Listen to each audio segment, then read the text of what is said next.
Hi, sweet babies. This is something that you guys have been waiting very patiently for, and hopefully the continuation of the path that I want to keep taking us down. But I'm going to be talking about the moon in this vlog, and this is kind of going to be like your mini little full moon guide. As most of you probably know, we ourselves are mainly liquid, and just like the ocean is affected by the moon, we are affected by the moon. And each phase of the moon brings special energy for that particular cycle. So that's something that I just wanted to talk about with you guys. And I think it's very interesting because I think once you start to know a little bit more about the different cycles, you may notice a pattern in your life, stuff that might mimic what goes on with the cycles. So it's something just to think about. It's interesting to pay attention, and as you can tell, the moon is something very close to me. I am a moon child, so again, you guys seem to be interested in this part of my world, so I'm just going to share a little bit more of the knowledge that I have with you guys. So enjoy. One of the first phases that I'm going to be talking about is when the moon is at her lowest point of energy, and that's the new moon. Is a great symbol for endings and beginnings. This is a soothing time for resting and planning new ideas and new growth for you and your world. It's the time for regeneration, new renewals, new undertakings, giving thanks. It's time to rest and nurture your creative side. Reflect on any cycles that you may have just completed, and think about new ones that you want to begin. The new moon is a great time to kick a bad habit, to think about something that you may have been neglecting, think about beginning a new project, and think about putting new ideas into motion. New relationships, new beginnings, new adventures. This is the best time to nurture all those ideas and just think about it. Don't do anything yet. Just rest your mind, your body, and your soul, and just think about all of these wonderful things that you can manifest in your life. So after the new moon, again, she's at the lowest point of her energy.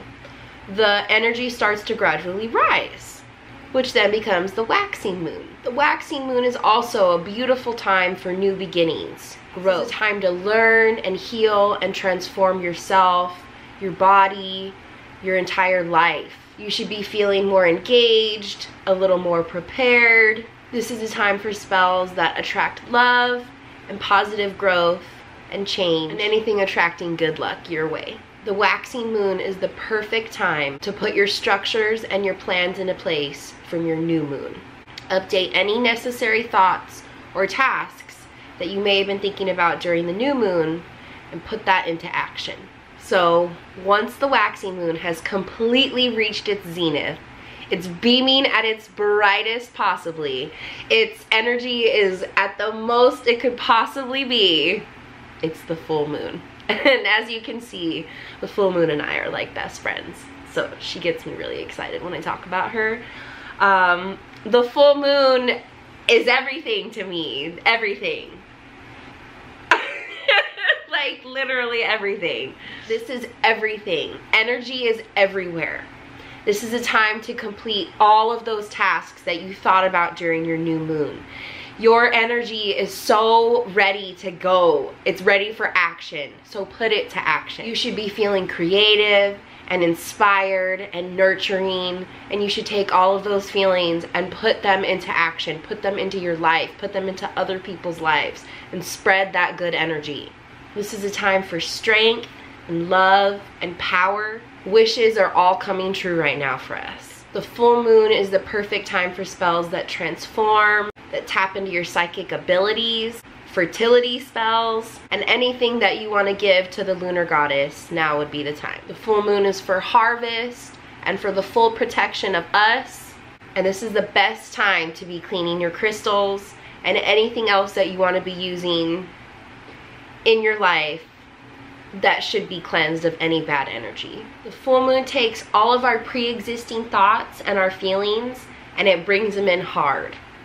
And because of that, each full moon of each month has its own zodiac sign. And that was actually one of the questions that a lot of you guys had asked me, was why is this full moon and this zodiac sign, that's not the month of my zodiac sign, so what's going on, what does that mean? So that's a good question. So in astrology, your personality is defined by your sun sign. Everybody has a sun sign. I'm a Virgo to the core. And the sun sign is based on where the sun was when you were born. So the sun takes a year to go around the zodiac sign, and it lingers in each sign for about a month, give or take, and that's where your personality is coming from when it comes to the sun. Well, the moon, it hauls ass and it goes around the zodiac sign in a month, and only lingers in each little sign for like 2-ish days, give or take.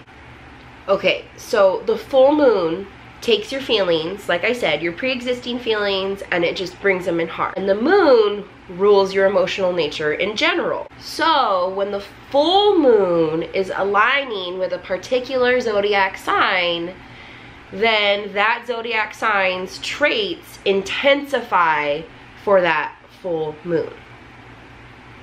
So for example, in February, the full moon encourages us to think about the upcoming and the changing season. The November moon calls for meditation on loss and on gratitude. So if you notice those times of the month, times of the year, that's kind of aligning with what the feelings you may naturally be feeling at that time of the year anyways, and there's a reason for that. So each zodiac has its own moon, and there's an important meaning to each moon. Full moon is at its peak energy, it's at its brightest, it's beautiful, it's charming, it's irresistible. I love her so much. But she can't last forever, and she's got to gradually start to come back down, and that's when she's a waning moon. So peak full energy, she gradually has to come back down to the new energy, which is at its lowest energy. So because it's receding energy, this is the time for little magical work, because there's just not that much energy going on out there, and you kind of want to be smart when it comes to that. This is the time for any spells that would just banish or reverse or just eliminate or anything like that. And with that being said, this is the time to do that in general. This is the time to wrap everything up. So during the new moon, you have all these wonderful thoughts and ideas, and just great, just your ideas are flowing, and you just want to keep going and make creative boards and all this stuff, and you totally should. And then during the full moon, you're gonna just put all that into action for sure, and everything's just gonna be banging and going. But sometimes life gets in the way, and sometimes we can't finish everything that we started, and this is the time to just wrap any of that stuff up. Wrap it up, declutter your life, declutter your kitchen, declutter your friendships, declutter your relationship, clean everything up, wrap it up. This is the best time for deep intuition and divination. This is the time to think about letting go and releasing, and anything that just doesn't serve you good anymore in life. Wrap up anything that's weighing on you, anything that you maybe have been like putting off, and something that just needs to get done. Rip the band-aid off. Get rid of anything that's gonna prevent you from feeling peaceful during the upcoming new moon, because that's what the phases are bringing you to. And when that new moon comes, you wanna be able to just be ready to flow again. So wrap it up. Get rid of anything that might prevent you from feeling peaceful and ready to restart and recycle and rephase for that new moon phase, because there's no need for heavy weight, extra weight. There's no need for it. Get rid of it. Alright, you guys, I went through the moon phases with y'all. I talked about the horoscope signs. And I hope you enjoyed talking about the moon with me, because she's like my best friend and I love her so much. And I hope that you enjoyed this video in general. Please give me a thumbs up if you did, and please leave me a comment to let me know what you guys thought. I want to know what you guys think about this stuff. I want to know what you want to know All this stuff I just talked about, it's stuff that I read, it's stuff that I look into. I have date books that I use.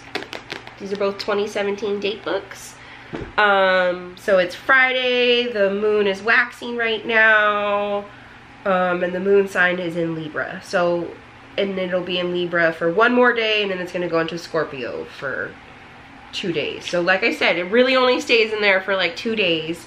But these are pretty cool books to look into if you are interested in keeping up with the moon cycles, the moon phases, and how it's affecting us. There's just a lot of interesting stuff in the beginning as well if you are interested in this world. So this one you can probably find on Amazon. I'm sure you can find this one on Amazon as well. But I went to a new age shop for this one. So if you want to look up new age shops in your area, see if there's anything you can go check out. Yeah, I think that's gonna be it for me today, you guys. I hope that everyone is having a beautiful weekend, and I hope that you guys are enjoying your summer. Summer is almost over, so make sure you hit the beach, make sure you jump in a pool, make sure you do whatever you want. And if you're not down here, then it might not even be summer for you, so forget what I'm saying. But please don't ever forget that if nobody loves you, nobody loves you.